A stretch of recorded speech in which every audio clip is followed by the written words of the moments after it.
ভূত কথা পর্ব ৩। লাশবাহী গাড়িতে হঠাৎ লাশ বসে পড়ল। এটি একটি সত্য ঘটনা। ঘটনাটি ভালোভাবে উপভোগ করার জন্য অবশ্যই ইয়ারফোন ব্যবহার করবেন। ধন্যবাদ।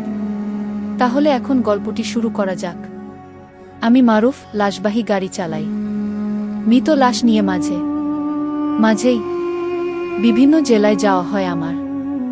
একদিন একটা ফোন পেয়ে অফিসে গিয়ে খবর পাই একটা মৃত লাশ নিয়ে আমাকে রাজশাহীতে যেতে হবে।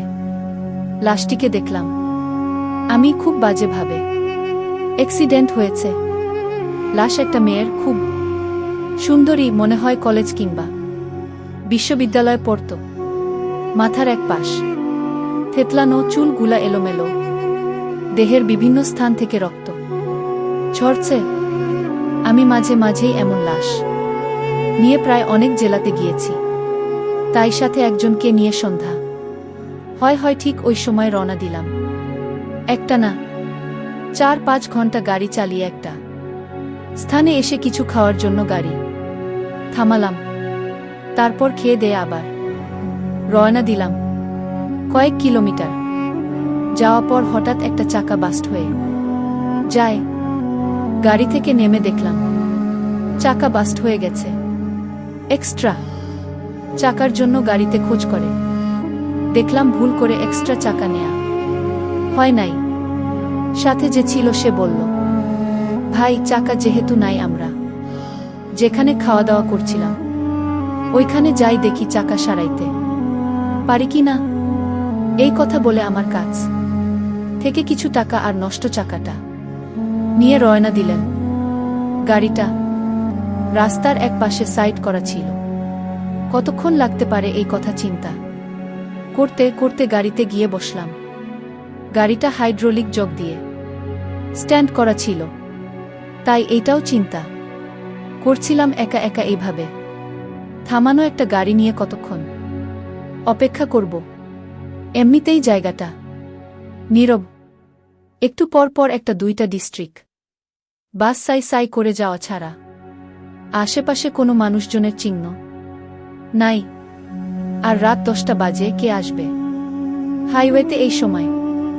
আমি একটা সিগারেট ধরিয়ে একটু পর একটা করে টান দিচ্ছি আর চাকা আসার ব্যাপারটা নিয়ে চিন্তা করছি। আমি আশেপাশে তাকিয়ে হঠাৎ ভেতরে থাকা লুকিং গ্লাসে চোখ দিয়ে আটকে গেলাম। চোখটা সরিয়ে পিছনে তাকিয়ে দেখলাম না, কিছুই না, সব ঠিক আছে।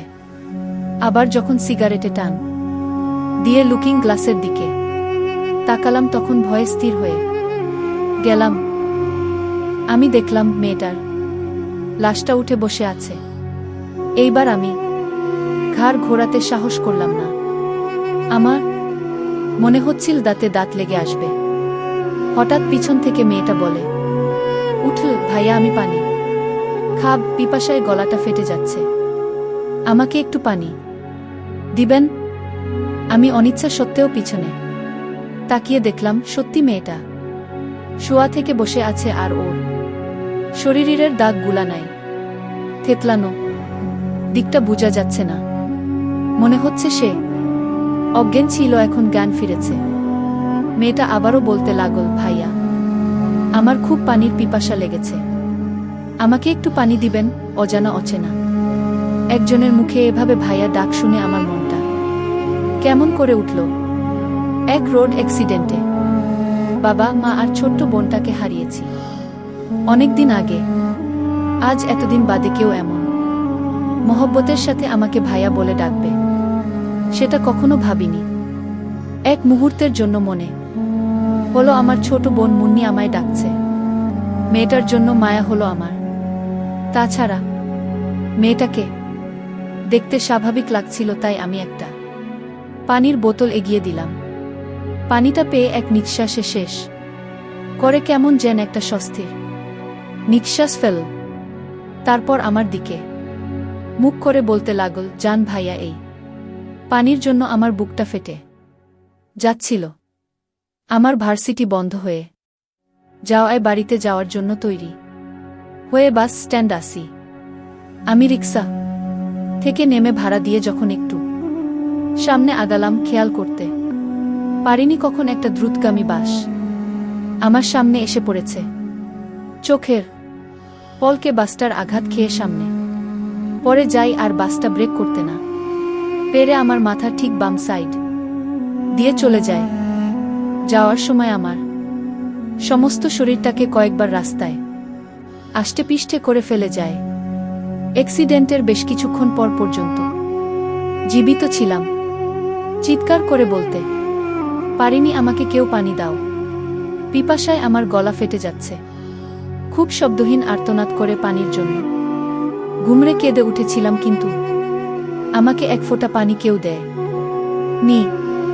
যখন শেষ নিঃশ্বাসটা ফেললাম একজন এসে আমাকে পানি খাওয়াতে চাই, কিন্তু পানির এক ফোঁটাও গলা দিয়ে নামল না, গাল বেয়ে নিচে পড়ে গেল।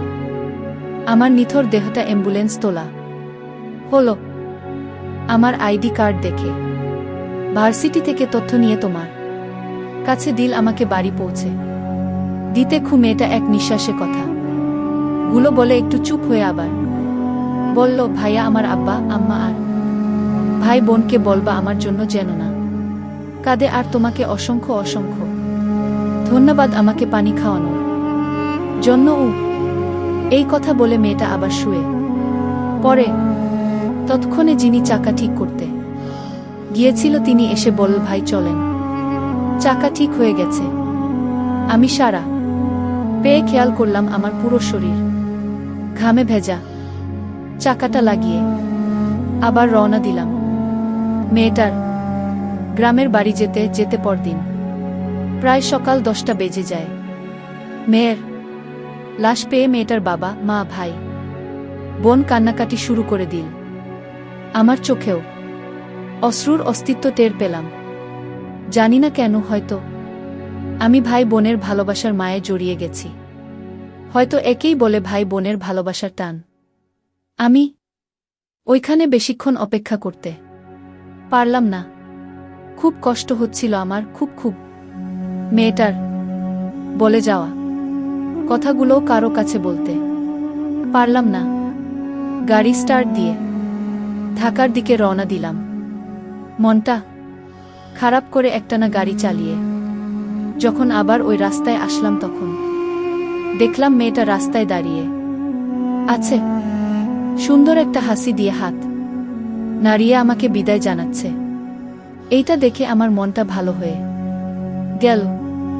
ভালো একটা স্বস্তি নিয়ে ঢাকায় ফিরে এলাম। ফিরতে ফিরতে ভাবলাম, আর কতকাল এই রোড অ্যাক্সিডেন্টের জন্য ভাই তার বোনকে হারাবে, মা বাবা তার সন্তানকে হারাবে। সমাপ্ত। গল্পটি ভালো লাগলে একটি লাইক এবং কমেন্ট করে দিবেন। আর এইরকমই ভৌতিক ঘটনা শোনার জন্য চ্যানেলটি সাবস্ক্রাইব করতে ভুলবেন না। ধন্যবাদ।